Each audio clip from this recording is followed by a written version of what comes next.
పబ్లిక్ను confuse చేయకండి. మీరు 10 సంవత్సరాలు కాంగ్రెస్ మీద దౌర్జన్యాలు చేశారు. కాంగ్రెస్ ఎప్పుడని ఈ విధంగా మాట్లాడిందా? మరి ఇంకొకటి, ఇవన్నీ పక్కన పెడితే స్పెషల్లీ మెదక్ జిల్లా, సిద్దిపేట జిల్లాలో ఇప్పటికి కూడా హరీష్ రావు మానిటర్ చేసుకుంటూ పోలీస్ మీద కానీ అధికారుల మీద మాత్రం టోటల్ అతనికే కమాండ్ ఉంది. ఇది చాలా బాధాకరం నేను చెప్పడానికి. ప్రతి నియోజకవర్గంలో మా పార్టీలో ఉండుకుంటూ వాళ్లకు హెల్ప్ చేసే వాళ్ళు ఉన్నారు కోవర్ట్స్. ఈ కోవర్ట్ సిస్టమ్ పోతే 100% మేము గెలిచి చూపిస్తామని చెప్పి కూడా ఈ సందర్భంగా తెలియజేస్తా ఉన్నా. నేను ఎన్నిసార్లు చెప్పాను, మీకు కోవర్ట్లు ఉండే బదులు ఆ పార్టీకి వెళ్ళిపోండి అని. వాళ్ళు పోరు, ఇక్కడుండి సిస్టమ్ను పాడు చేస్తూ ఉన్నారు. అంటే మరి రాష్ట్రం అంతా కూడా ఉండొచ్చు. నాకు ఎక్కువ అవగాహన సిద్దిపేట, మెదక్ జిల్లా, గ్రేట్ హైదరాబాద్లో ఉంది కాబట్టి ఇవాళ స్టిల్ ఆన్ టుడే మాకు ఎన్నికల్లో కూడా ఎన్నో ప్రయత్నాలు జరిగినాయి. మేమేదన్నా మాట్లాడితే ఇక్కడ పక్కన పోయి మా వాళ్ళే ఫోన్లో ఇమీడియట్ ఇన్ఫర్మేషన్ ఇవ్వడం, అరే అన్న ఈ సంఘంను కలిసిండ్రు, ఇమీడియట్ వాళ్ళని క్యాచ్ చేసుకోండి అంటే రాత్రి 12 గంటలకు హరీష్ రావు రావడం, వాళ్ళని మేనేజ్ చేయడం. లేకపోతే ఇది 50,000తో గెలిచే కాన్స్టిట్యున్సీ ఇవాళ 11,000తో గెలిచినాం మొన్న. అయినా కూడా ప్రజలకు హ్యాట్స్ ఆఫ్. లీడర్లు లేకున్నా ప్రజలు బ్రహ్మాండంగా ప్రజలు మాకు మ్యాండేట్ ఇచ్చిండ్రు.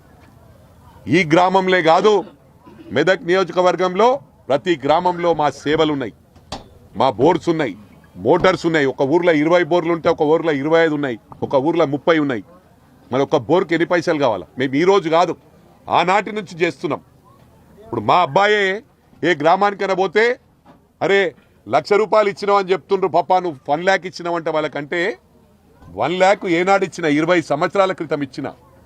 ఆ 1 lakh ఒకప్పుడు ఇక్కడనే రామాయంపేటలోనే 40,000 పెడితే ఎకరం దొరుకుతుండే. ఇలా 3 కోట్లు 4 కోట్ల రూపాయలు. అంటే మా సర్వీసెస్ ఆ రోజు నుంచి ఈ రోజు వరకు ఉన్నాయి.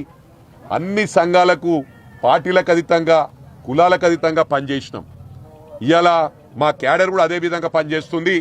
మొన్న సర్పంచ్ ఎలక్షన్స్లో చాలా మంది క్వశ్చన్ చేయడం జరిగింది, అరే అన్నా సర్పంచ్ ఎలక్షన్స్ ఎందుకు పట్టించుకుంటున్నావు, అంత తిరుగుతున్నావు అని.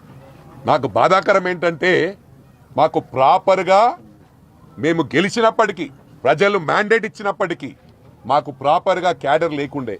ఇవాళ గొప్పతనం ఏంటంటే 75% మెదక్ నియోజకవర్గంలో మా సర్పంచ్లు వచ్చిండ్రు. రేపు వాళ్ళ ద్వారా మాకు అండ, మా లీడర్షిప్ పెరుగుతుంది. రేపు ఎంపీటీసీ కానీ జెడ్పీటీసీ కానీ 90 కాదు 100% గెలవడానికి ప్రయత్నం చేస్తాం. మేము ఇక్కడ పనిచేస్తున్నాం. కానీ టీఆర్ఎస్ ఇప్పటికి కూడా మా ప్రభుత్వమే ఉందనే విధంగా డబ్బులు బాగున్నాయి వాళ్ళ దగ్గర.